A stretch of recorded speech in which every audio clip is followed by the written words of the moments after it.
Good morning. My name is Keith, and I will be your conference operator today. At this time, I would like to welcome everyone to Silicon Labs' third quarter fiscal 2020 earnings conference call. All participants will be in listen-only mode. Should you need assistance, please signal a conference specialist by pressing the star key followed by 0. After today's presentation, there will be an opportunity to ask questions.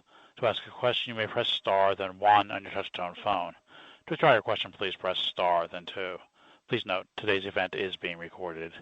I will now turn the call over to George Lane, Director of Investor Relations and International Finance. George, please go ahead.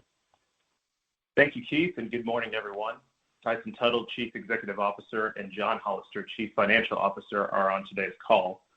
We will discuss our financial performance for the fourth quarter and review our business activities. After our prepared comments, we will take questions.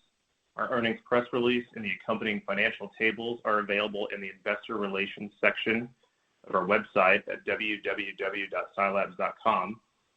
This call is also being webcast, and a replay will be available for 4 weeks.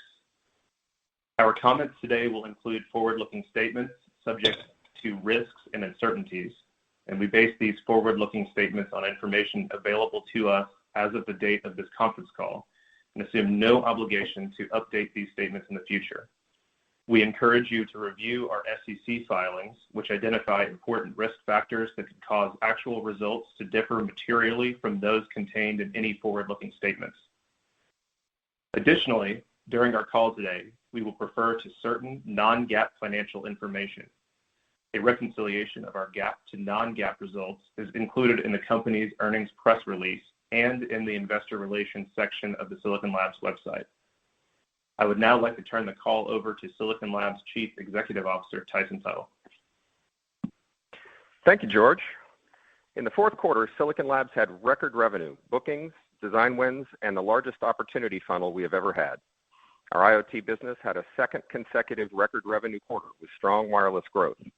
Our infrastructure and automotive business is also flourishing, propelled by strong activity in the data center, solar energy, and electric vehicle markets. Looking back on the year, the pandemic softened demand in certain markets, starting in the second quarter. But by the fourth quarter, we saw demand return across all markets in conjunction with the tightening of the supply chain. Currently, demand is greater than supply, and we have made significant investments to expand capacity and meet demand. Looking forward, we believe our increasing demand trends are durable and the result of the acceleration of the digital transformation of our economy by several years, meaning there will be a greater need for semiconductors going forward. We see clear evidence of this accelerating demand in our 2021 bookings, especially in markets such as smart home, portable medical, retail, industrial, automation, solar energy, and electric vehicles. Silicon Labs thrived in 2020 as we increased our ability to support customers, develop products, and collaborate internally. Our execution has put us in an even stronger position as we enter a period of accelerating growth in 2021. I will share more specific business results later, but now I would like to turn the call over to our Chief Financial Officer, John Hollister, to review the financial results. John? Thanks, Tyson. Revenue ended strong in the fourth quarter at $243 million, up 10% sequentially, which includes a catch-up adjustment of $12 million due to a change in accounting estimate for the returns allowance relating to distribution inventory. Despite the challenges of the coronavirus pandemic and its industry-wide impact on both demand and supply, our full-year revenue was $887 million in fiscal 2020, an increase of 6%. IoT revenue for the quarter was higher than expected at $147 million, up 11% sequentially, led by growth in wireless products, which were up 14% in the quarter and 34% year-on-year.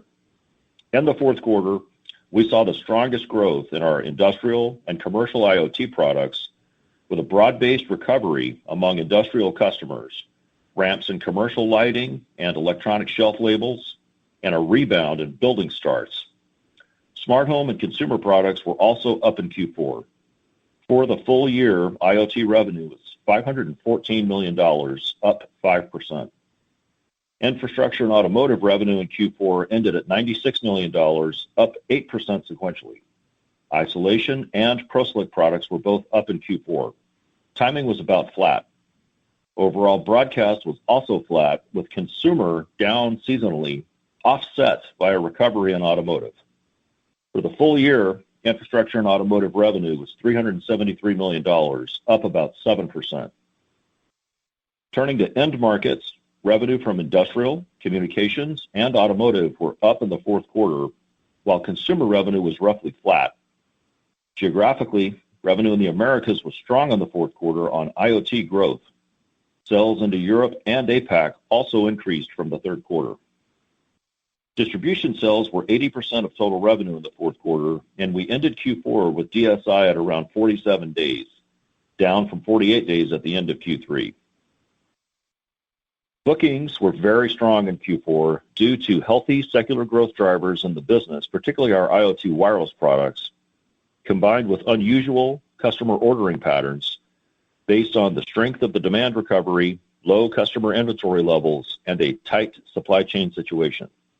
We are experiencing increased manufacturing costs from our suppliers, which is negatively impacting our gross margin. And to mitigate the effect, we have begun to implement price increases to our customers. We ended the quarter with bookings more than 50% greater than any previous quarter and saw our lead times extend from around 9 weeks to 17 weeks. We have bookings coverage well into fiscal 2021 at this point. Non-GAAP gross margin for the fourth quarter ended slightly below expectations at 58.6%. Gross margin for the full year was 59.9%. Non-GAAP operating expenses in the quarter were $97 million, about $2 million higher than expected, primarily due to increased variable compensation on upside revenue. R&D expenses were $58 million, or 23.8% of revenue in the quarter, and SG&A expenses were $39 million, or 16.1% of revenue. Non-GAAP operating profit in Q4 was $45 million, or 18.7% of revenue. Our non-GAAP effective tax rate for the quarter was 15.2%. Non-GAAP earnings ended at 84 cents per share on a fully diluted share count of 44.7 million shares. Earnings per share for the full year ended at $3.01, down about 7% from 2019 due to continuing investment in IoT, lower gross margins, and an increase in other income and expense related primarily to a decline in interest rates. On a GAAP basis, gross margin was 58.4%. GAAP R&D expenses were $74 million, and GAAP SG&A expenses were $50 million. GAAP operating profit was $18 million, or 7% of revenue, and GAAP earnings ended at 20 cents per share. For the full year, GAAP earnings were 28 cents per share. Turning now to the balance sheet, we ended the year with cash and investments totaling $730 million. Our operating cash flow in fiscal 2020 was healthy at $136 million. Accounts receivable was up on strong shipments in Q4, ending at $95 million. Our DSO remains stable at 35 days. Inventory was relatively flat in Q4, driving our turn statistic up sharply to 6.1 times. This level of inventory turns is well ahead of our target. During fiscal 2020, we retired approximately $260 million of our 2022 convertible notes, and earlier this month, we issued a redemption notice to fully redeem the remaining balance of $141 million from the balance sheet. We expect to complete the redemption process by the end of March. I will now cover guidance for the first quarter. We expect revenue in the first quarter to be in the range of $237 to $247 million, with both IoT and infrastructure and automotive approximately flat to fourth quarter. We expect non-GAAP gross margin to be approximately 58.2%. As we look ahead and see continued growth in our IoT mix, especially ramps of wireless products, combined with cost increases due to the industry-wide supply chain situation, we are adjusting our model on gross margin to a range of 58 to 60%. With the step-up in seasonal fringe costs, we expect non-GAAP operating expenses to be approximately $100 million, and we estimate non-GAAP operating expenses for the full year will increase approximately 7% with a full year of Redpine and as we return to more normal spending patterns in 2021, especially in the second half as the OpEx benefit from the pandemic relaxes. We estimate our non-GAAP effective tax rate will be 13% for the first quarter and non-GAAP earnings per share to be in the range of 70 to 80 cents. On a GAAP basis, we expect gross margin to be 58.1%, operating expenses to be $126 million, and GAAP earnings per share to be in the range of 5 to 15 cents. I will now turn the call back to Tyson. Thank you, John. Despite a tumultuous year, our efforts produced record fourth quarter and 2020 revenue, with 10% sequential growth on the quarter and 6% annual growth. Our business played a pivotal role in connecting the world, from helping expand internet capacity to improving smart homes, enabling contactless retail, and powering medical devices that help fight the coronavirus. In the fourth quarter, we set records for Designwin lifetime revenue, bookings, and our opportunity funnel. Designwin lifetime revenue for the fourth quarter was $670 million, up 10% from Q3, and annually it was $2.5 billion, up 10% from 2019. Our bookings were more than 50% greater than our previous record quarter, and our total opportunity funnel is also at a record high, growing to $15 billion in lifetime revenue in the fourth quarter, with IoT making up 65% of the total funnel at $9.7 billion. Silicon Labs is a leading provider of Bluetooth Low Energy solutions and was first to market with Bluetooth Mesh and the first to support Bluetooth direction finding. Our Bluetooth revenue grew 23% and Designwin lifetime revenue grew 58% for the year. We expect accelerating growth rates for Bluetooth in 2021. In the fourth quarter, we introduced a new line of Bluetooth modules featuring cutting-edge security and best-in-class performance with 10-year battery life on a coin cell, mesh networking capability, and sub-1 meter direction finding accuracy. In October, Silicon Labs won a prestigious 2020 LEAP Awards gold medal for secure connectivity. We are leading the way to deliver secure IoT wireless solutions, adding security from chip to cloud and protecting against threats throughout the entire product lifecycle. As security threats are identified, our teams work in real time to develop patches and updates so that we can deploy over-the-air units already in the field. Silicon Labs products with Secure Vault were the first wireless SoCs and modules to earn PSA Level 2 security certification. From turnkey to fully customizable, we offer secure solutions ideal for IoT applications. In the fourth quarter, we announced ZWave Long Range, called ZWave LR, which is backward compatible with our ZWave 700 series, including the installed base. This is a significant expansion of the ZWave protocol to extend wireless connectivity beyond the home into IoT markets requiring substantially greater range and penetration, such as commercial, multi-dwelling unit, and hospitality applications. The new ZWave LR specification extends range up to several miles with scalability to support thousands of nodes from a single smart home network, eliminating the need for mesh repeaters and saving time and money for developers and end customers. ZWave LR complements the other long-range wireless solutions we are actively developing and supporting, including Wi-Sun and Amazon Sidewalk. In 2020, we saw increased activity and interest in the smart home market, where Silicon Labs plays a key role across the world's most popular ecosystems.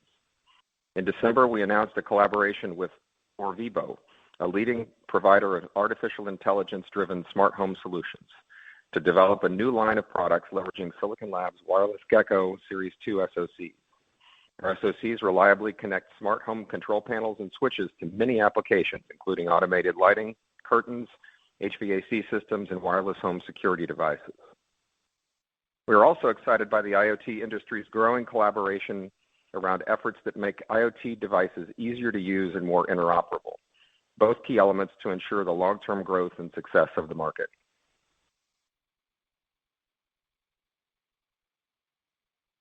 In November,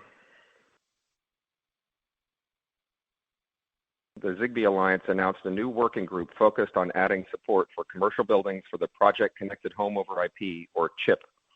Silicon Labs is committed, along with more than 50 other companies, to participate in the important effort to build a standard that enables connected devices from different vendors to work seamlessly between our work and home environments. Turning now to infrastructure and automotive, this quarter we announced Clock Builder Pro, a complete solution designed to simplify and accelerate implementation of IEEE 1588 in communications, smart grid, financial trading systems, and industry applications. IEEE 1588 is the industry standard for ensuring a reliable, consistent time reference between devices operating over Ethernet networks, and it is critical to all of today's network communications and an increasingly broad range of emerging applications where system designers have limited experience with timing and synchronization. This quarter, we also announced a new high-reliability isolation partnership with Teledyne Technologies, a leading provider of high-performance, high-reliability semiconductors for the aerospace and defense markets. Under the new agreement, Teledyne will market custom high-reliability solutions based on Silicon Labs' isolated gate driver family. Now I would like to discuss steps we are taking to ensure Silicon Labs is a diverse, equitable, and inclusive workplace. In 2020, we redesigned our DEI program to focus on building a strong foundation that will accelerate change in our organization. We formalized a toolkit to empower our employees to self-form in groups that serve as a resource and community for team members.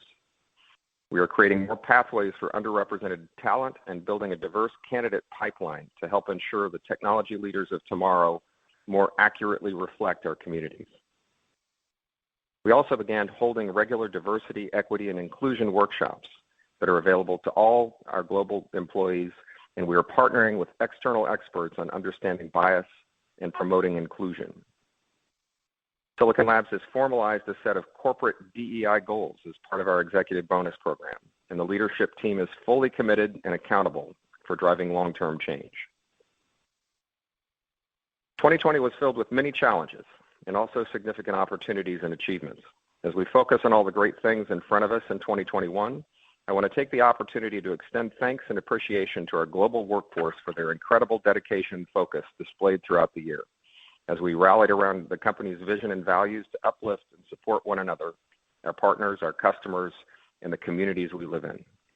Thank you for your time and attention. Before we take your questions, I'd like to turn the call back to George. George?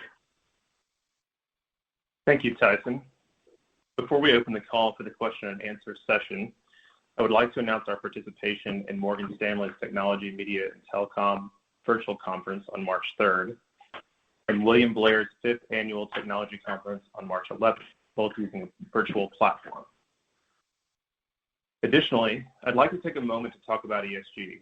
During the fourth quarter, we disclosed additional information around Silicon Labs' ESG efforts, including energy and water use, air emissions, water waste, and work-related safety statistics. For further details, I encourage you to visit the Corporate Responsibility section of our webpage and the ESG section of our Investor Relations webpage. The tenets of ESG have long been embedded in Silicon Labs culture, and we look forward to expanding our disclosure efforts in 2021. We would now like to open the call up for your questions. To accommodate as many people as possible before the market opens, we ask that you limit your questions to one with one follow-up. Thank you. As mentioned, we will now begin the question and answer session. To ask a question, you may press star then one on your touch-tone phone. If you're using a speakerphone, please pick up your handset before pressing the keys. To withdraw your question, please press star then two. This time we will pause momentarily to assemble the roster. And the first question comes from Gary Mobley with Wells Fargo Securities. Hey, good morning, everybody. Thanks for taking my question. And congrats on a strong finish to the year.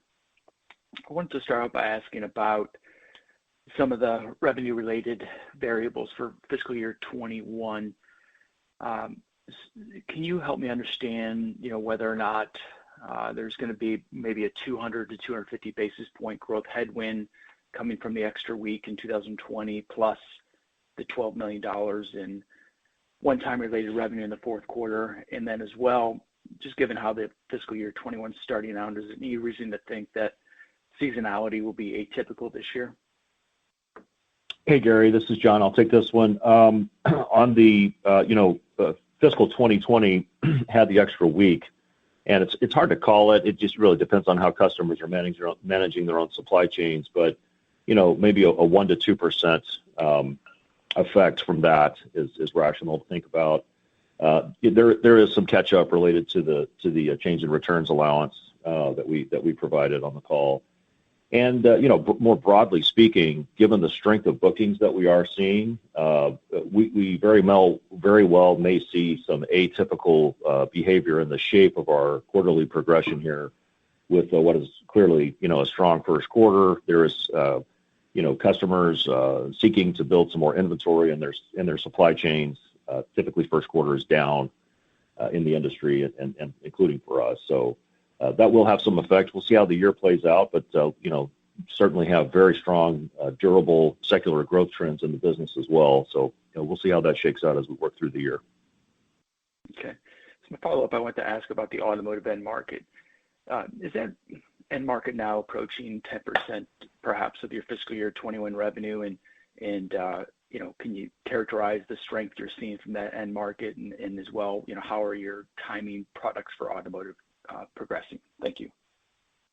Yeah, I can take that, and John can talk about the exact mix or give a flavor on that. We see a strong return in demand from the automotive market across electric vehicles in particular. We see strong adoption of our isolation technology in things like onboard chargers and battery monitoring systems and motor controls, as well as things like related things like Powerwall and solar energy type of applications. And then you've also got on the infotainment side, the radios. We're seeing certainly as the factories ramp up, a ramp on that side. And then it's early on the timing side. We have a number of wins and are shipping. That's the smallest portion of that revenue.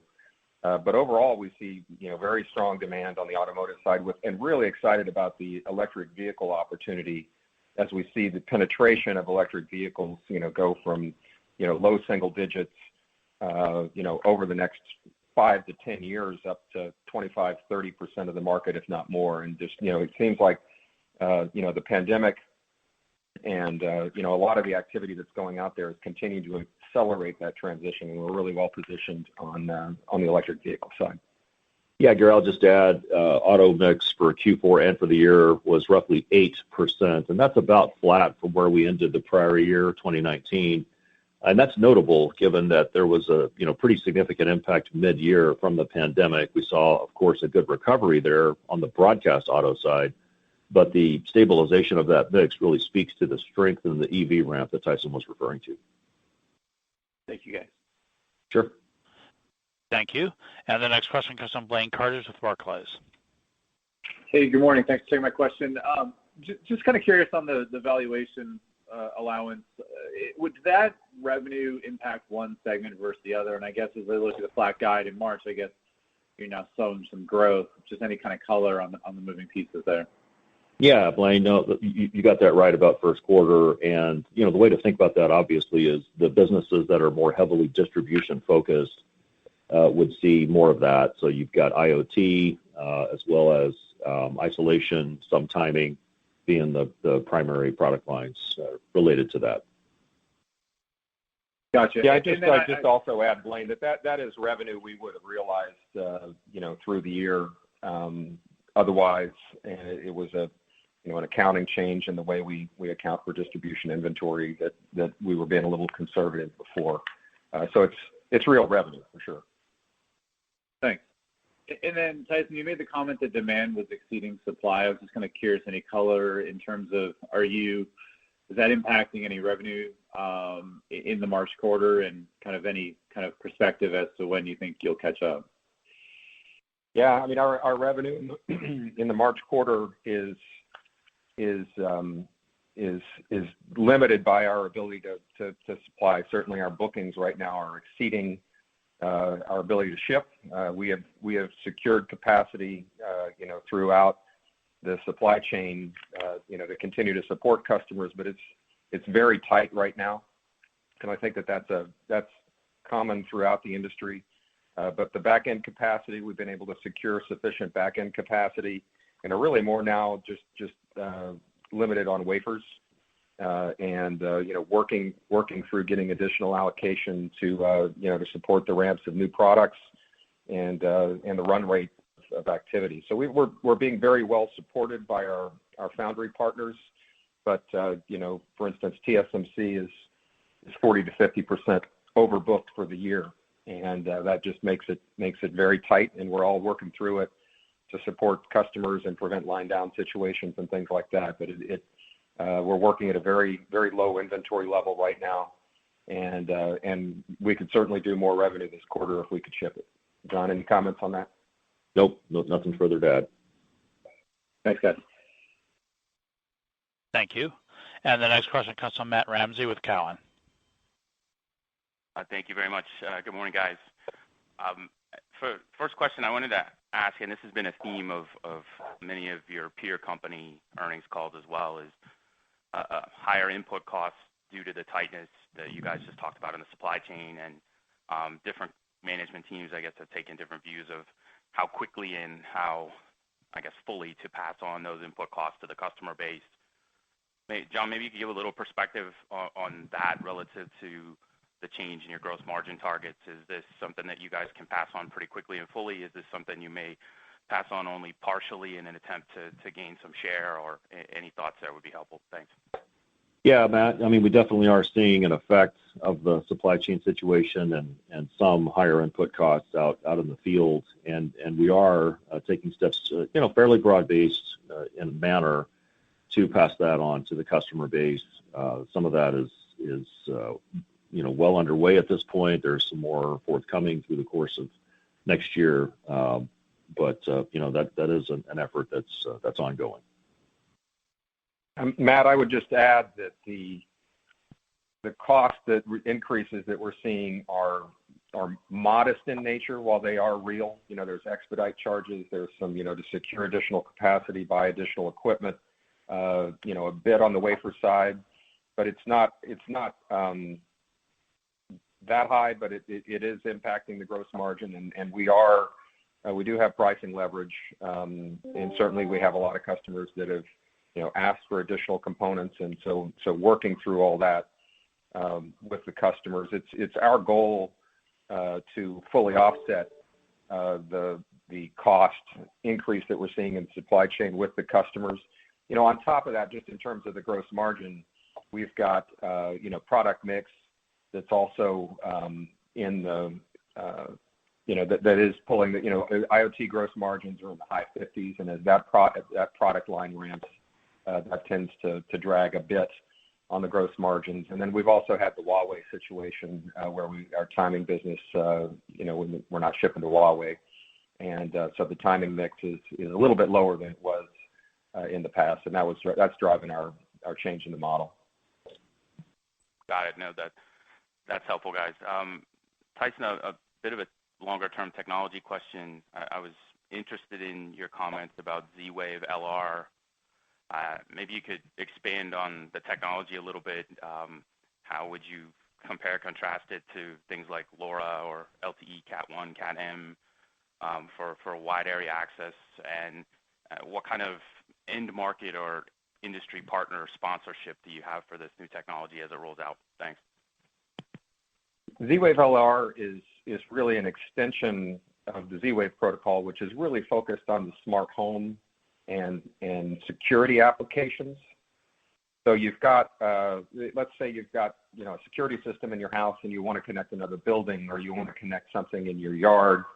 It's really to extend the range of those to avoid having to install repeaters, and to open up a whole new class of devices just in terms of battery life and ease of install and that sort of stuff. It's not meant to be competing with like an LTE technology where you would be roaming around and creating an entire network, but the long-range nature of it does increase the desirability of ZWave as a technology. It runs at a lower frequency, so it has a longer range just inherently, being able to penetrate through walls and that sort of thing. And the new ZWave LR technology runs at a higher output level and generates a longer range solution. So it really improves the robustness and increases the applicability of Z-Wave as a standard. It's not meant to be like a metro area type network, but it is a step in that direction. So if your dog gets out of the yard, you'll be able to find the dog. If he runs too far, you might not be able to get him. but it's a nice addition. It's something that the customers have asked for a long time, and we're able to support that increased range on the existing products, and it's kind of an over-the-air update that we're able to deploy, and certainly offering that going forward. Thanks. Appreciate the thoughts. Thank you. And the next question comes from Craig Hettenbach with Morgan Stanley. Yes, thanks. Can you talk about just how the Redpine acquisition is going, and particularly versus your initial expectations, whether it's design funnel and some of the momentum that you're seeing in that business? Yeah, the Redpine acquisition, we completed that in April, and have fully integrated their products into our supply chain and their teams into our overall IoT engineering group. And we continue to support a number that they came in with a fair number of design wins that we have continued to support, and are starting to see the ramps of those products here as we enter into 2021. We're very pleased with the technology and are pushing forward on the roadmap, driving towards 802.11ax and fully integrated SoCs and all the software and tools and everything that goes around that, and expanding our engagement with the market. So I don't have the exact numbers on the growth in the funnel. We had about 3/4 of revenue, and we came in about in line to what we had guided last year, in the $10 to $15 million range, and certainly we'll see significant growth on that. I don't have a specific number for you on growth, but as those new products ramp with the 9116 and then moving into the roadmap, we certainly see the path and continue to be confident, within that 3-year time frame, getting up into the $100 million range plus of revenue on Wi-Fi, and continue to see Wi-Fi as a very important and key technology to be able to fully serve the IoT market, in an expanding number of applications, and see that as one of the most important IoT wireless connectivity technologies out there. So we're very pleased with the acquisition. Extremely pleased with the team. The site in India, in Hyderabad, is going to be an important part of our ability to efficiently scale the company's R&D and support and software efforts going forward, so that we can drive more leverage to the bottom line. And we'll continue to update you as we march through the year. Got it. Thanks. And then just as a follow-up, within the communication market, can you talk about any trends you're seeing specific to kind of data center versus wireless? Certainly with the halt in shipments to Huawei, the 5G component of the timing revenue is somewhat diminished. And so, it's more focused on the core network and, getting the ramps of 5G with other customers going. Again, we're engaged with 4 out of the 5 vendors. Well, I guess you could say 3 out of the 5 if Huawei is out of the picture on 5G. And then we ship broadly into the overall communications market, and also into the data center. We see strong activity in comms and data center. A lot of that pandemic or digital acceleration related, and that continues to drive predominantly the main driver of the timing increases that we're looking at for the year. Got it. Thank you.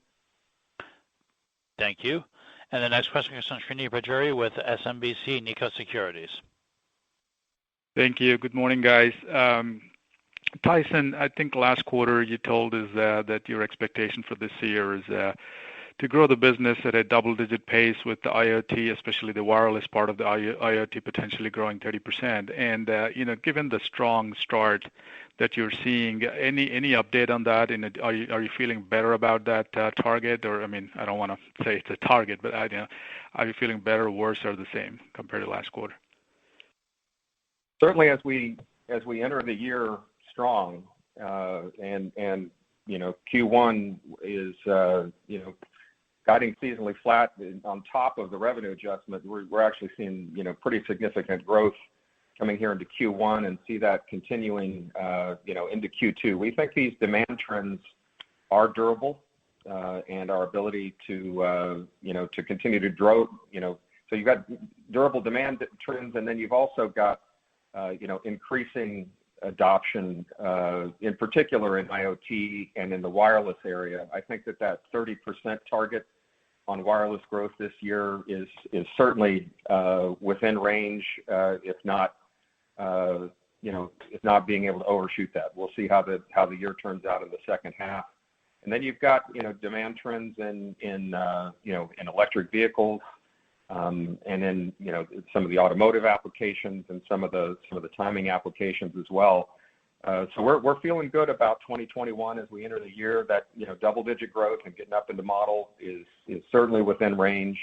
It really depends on how the second half plays out, but right now our view is that the demand for semiconductors, the curve, we've caught back up to the curve. We may be a little bit over the curve, but that curve has moved up, and that portends solid year in 2021 and even going into 22 based on the design win traction that we've been able to put forward last year and continuing into this year. Got it. And then, John, on the disti inventory, I think you said it's 47 days. Given the strong bookings, up 50%, compared to the previous, I guess, peak, are you implementing any changes to your bookings or cancellation policies? And also, if you kind of take a little bit longer term view, do you think, the current, the severity of the shortages, do you think that's going to change the behavior at distis, or are you planning on increasing your, inventory levels on a long-term basis going forward in the channel? Yeah, Srini, not really. I think we continue to operate on standard terms, and this will moderate both in terms of the strength of these bookings as well as the tight supply chain situation. We've definitely got a bubble out on the market, not just us, but peer companies that will sort itself out over time here. Definitely we are not carrying the level of inventory that we want, and that will take some time, but over time, I expect our inventory levels to get back to a more normal level. Just got to work through this bubble situation that we're in. Got it. Thank you. Good luck. Thank you.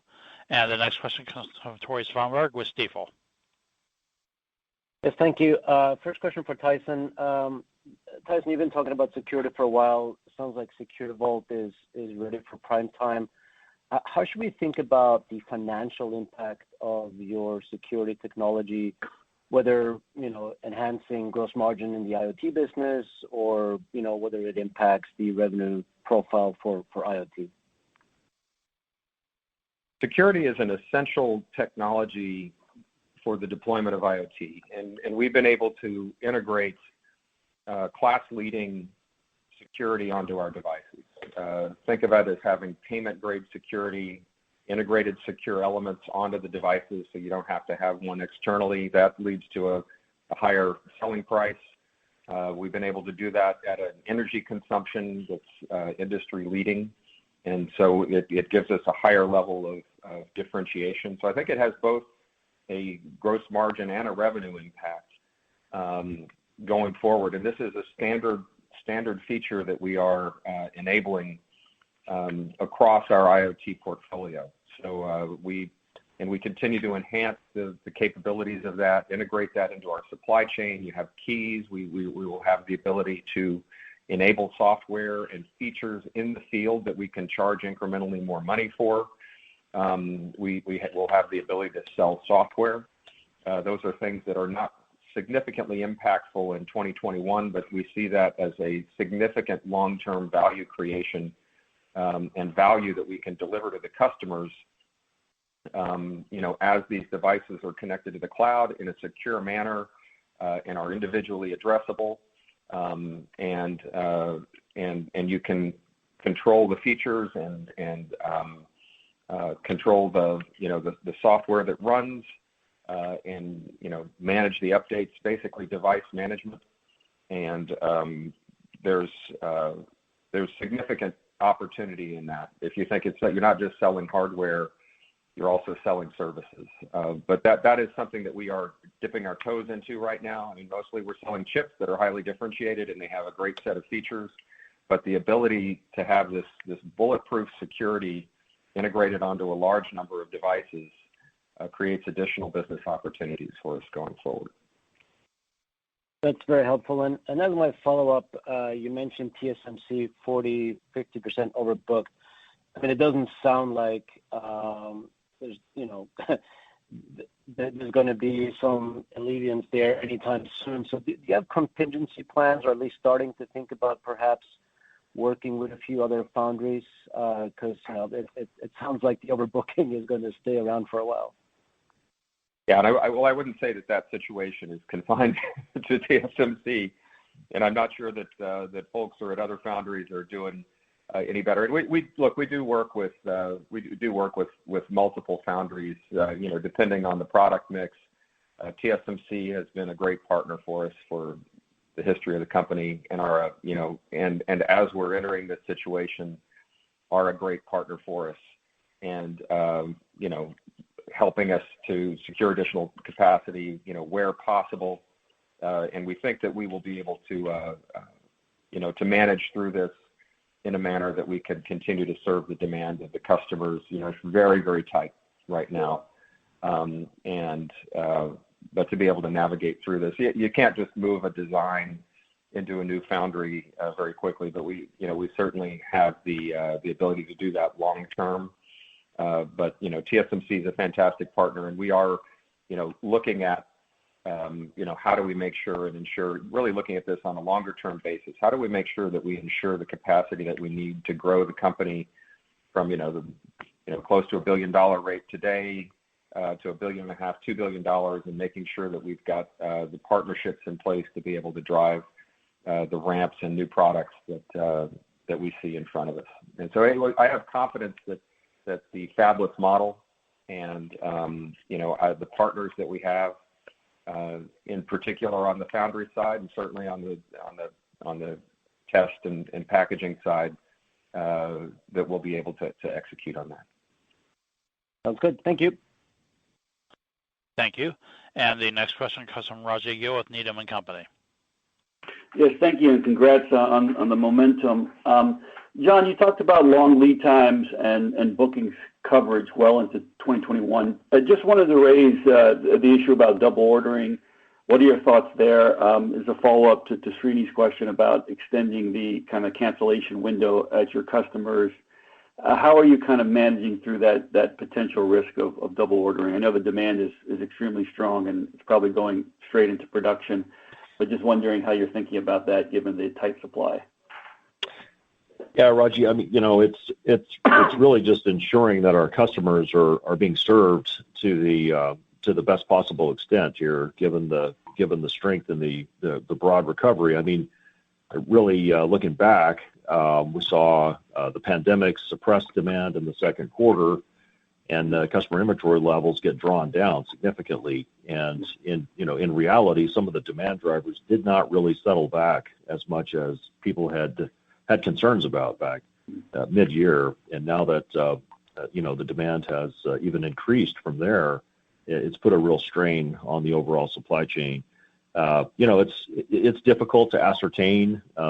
Double ordering certainly could be happening, but our goal right now is to maximize customer service and ensure that everybody's getting what they can and get what they need to the best possible extent. Tyson, on the IoT growth, a lot of the trends that are happening there, particularly on the wireless side. Just a question on kind of the microcontroller component of it. A lot of that's 8-bit sold into China. Wondering what your thoughts on there, if there's been kind of rebound in that area post the trade war, post the kind of COVID, and how does that fit into your overall IoT strategy? Yeah, well, first of all, you have to remember that all of our IoT products have an integrated microcontroller. So all the wireless stuff is just a wireless microcontroller, and we're providing the microcontroller functionality for that class of devices. The MCUs that we have are where you turn off the the wireless component of that. We also have a strong 8-bit market. I mean, some of that's in China. It's sold globally. Our 8-bit product line is a 20-plus year product line with a lot of very high quality designs. We actually did quite well and grew both our 8-bit and 32-bit microcontroller products in 2020. We think that in 2021 that will moderate. We'll probably be flat to single digit type numbers on the MCU side, and certainly the focus in IoT in terms of the new product development. We are developing a few new 8-bit MCUs to continue to drive differentiation and opportunity in there. But the predominant growth and the focus for the company is on the wireless side. And again, those all contain microcontrollers and security and sensor interfaces and all of that stuff. But that's where we're specializing our products. But our microcontroller revenue is going to hold in there solid, and we do continue to invest opportunistically in there, where it makes sense, in particular on the 8-bit side. 8-bit still has long life and a very large market opportunity in front of it. Very good. Thank you. Thank you. And once again, please press star, then 1 if you would like to ask a question. And the next question comes from Bill Peterson with J.P. Morgan. Yeah, hi. Thanks for taking the question, and nice job on the quarterly execution. I was hoping if you can help us understand within the industrial and automotive, or the infrastructure and automotive segment, where do you see strength versus weakness, I guess, directionally in the first quarter? Should we assume, access, broadcast, consumer down again, broadcast auto and the isolation products up, and then timing, of course, as well as another impact, especially to margins. Where does that go directionally in the first quarter? Yeah, Bill, this is John.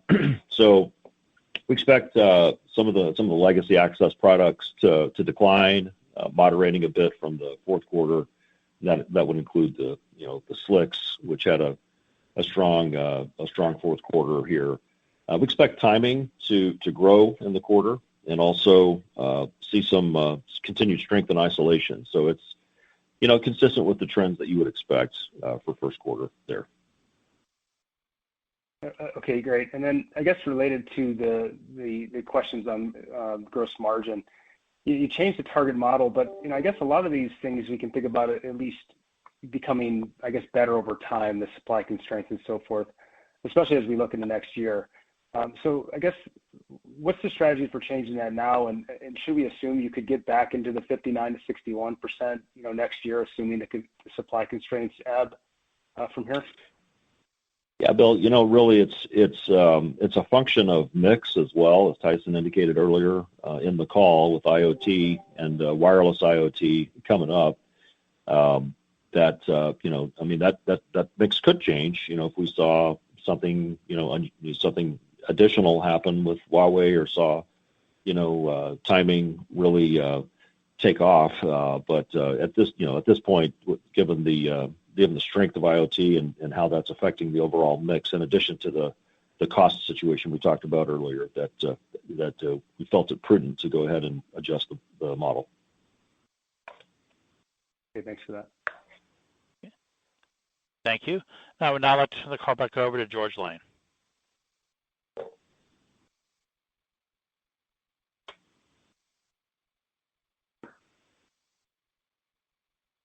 Thank you, Keith. George, you're muted. Yes, this morning. This concludes today's call. Thank you. This does conclude today's teleconference.